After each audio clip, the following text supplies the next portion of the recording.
I'm Young Buzz. Welcome back to the channel where we talk about everything K-pop and beyond, with all the excitement and a sprinkle of fan energy, because let's be honest, we can't help ourselves. Today we are diving into the story of none other than BLACKPINK's Jennie Kim, or as the world knows her, simply Jennie.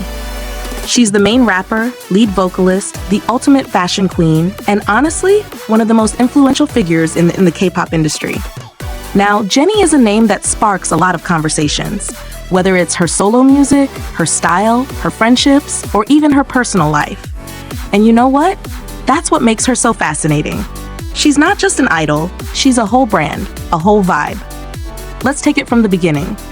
Jennie was born on January 16, 1996, in Bundang, South Korea. A Capricorn just like Jisoo. And if you know Capricorns, you know they're ambitious and determined.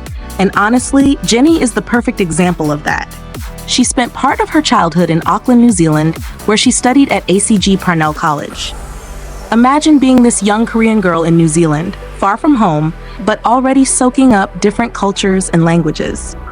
That's where she sharpened her English, which later became a big asset in BLACKPINK's global domination.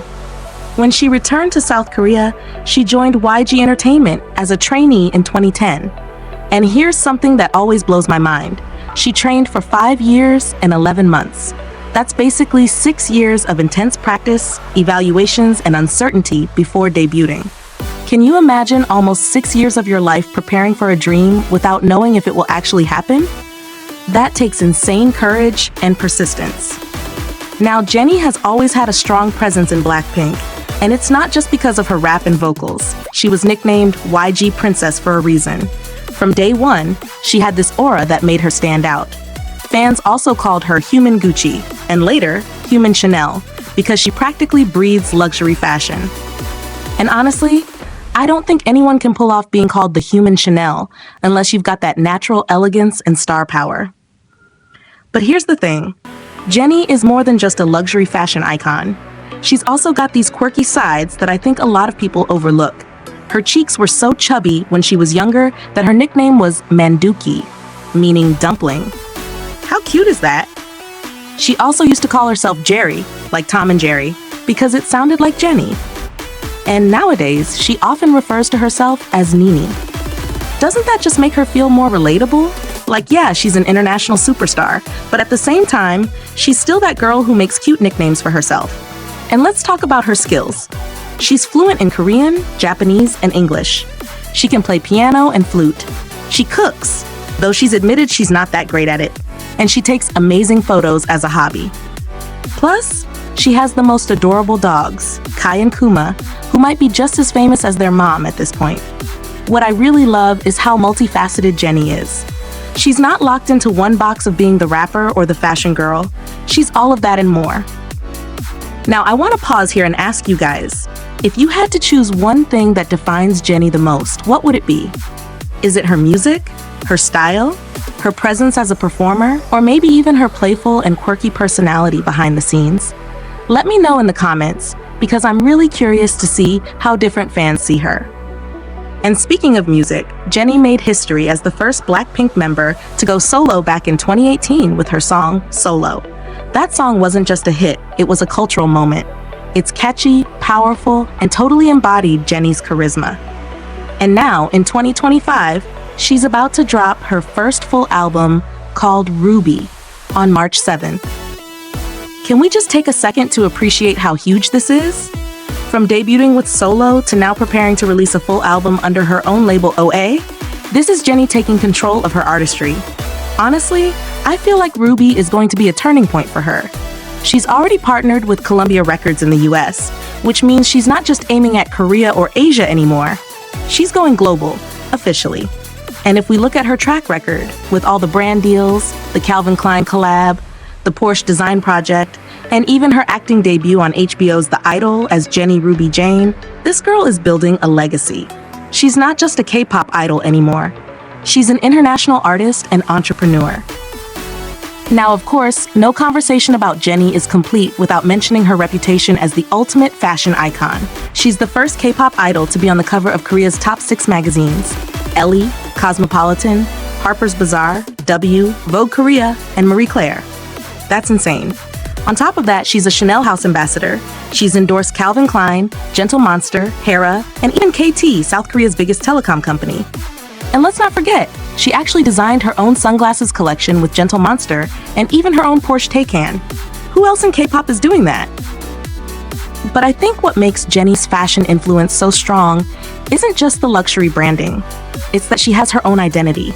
She's been into fashion and styling ever since she was little, and you can see that she doesn't just wear clothes, she owns them. She sets trends.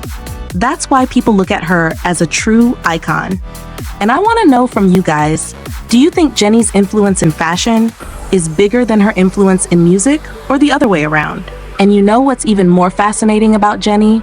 Despite being seen as this confident it girl, she's actually admitted that she falls in love easily. That's such a human thing to say, right? For someone with so much fame and pressure, she still opens up about love in such a simple, honest way.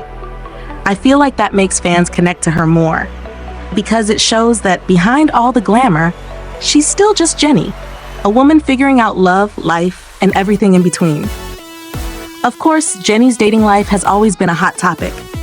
Back in 2019, it was revealed that she dated Kai from EXO, but they later broke up to focus on their careers. Then in 2021, Dispatch reported that she was dating G-Dragon, though YG Entertainment didn't confirm it. And because of how public those stories became, she's often at the center of attention whenever there's speculation. Personally, I feel like idols should have the freedom to date without being judged for it. Jennie has given us so much of her talent and energy. She deserves happiness in her personal life too. What do you guys think? Should idols keep their love lives private, or do you prefer knowing the truth straight from them?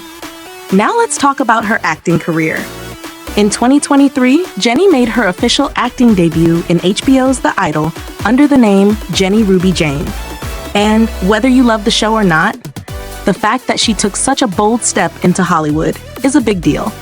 That's Jennie testing new waters, not being afraid to fail, and carving out a global identity. And she even released a song for the series, One of the Girls. To me, that's proof of her versatility. She's not afraid of challenges. Something I personally admire is how Jennie is constantly expanding her horizons. She founded her own label, OA, Atelier, in November 2023. That move alone speaks volumes. She's not just an artist under a company anymore, she is the company.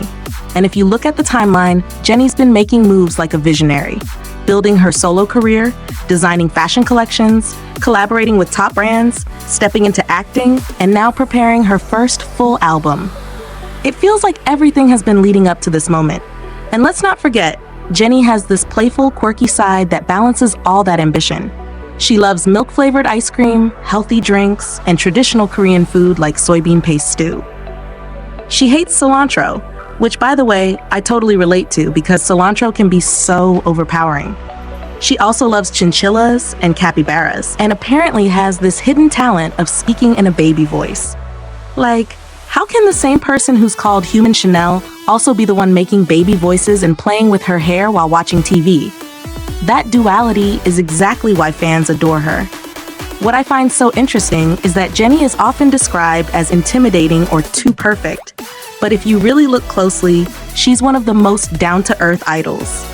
She gets motion sickness, she admits she's not the best cook, she enjoys taking random photos, and she even had a temporary tattoo that said "Stay strong" as a reminder to keep holding on to her dream. Doesn't that just make her feel so real? Now, looking ahead, Jennie's full album Ruby is coming on March 7, 2025. And I feel like this is going to be the era where she truly cements herself as an artist independent of BLACKPINK. Don't get me wrong, BLACKPINK is legendary, but every member is branching out. And Jennie's path is particularly exciting because she's combining music, fashion, business, and acting. I'm honestly curious. Do you guys think Ruby will show us a different side of Jennie we haven't seen before? Maybe more personal, more experimental? I'd love to hear your predictions in the comments. And here's a fun question for you. If you had to choose one Jennie era that defines her best, would it be her solo debut era, her fashion domination as human Chanel, her HBO The Idol acting debut, or the upcoming Ruby era? I feel like each one shows a completely different side of her, and it's hard to choose just one. For me, Jennie is best described with one word: fearless. Fearless in her fashion choices, fearless in her career moves, fearless in love, and fearless in being herself. And that's what makes her such an icon, not just for K-pop, but for global culture.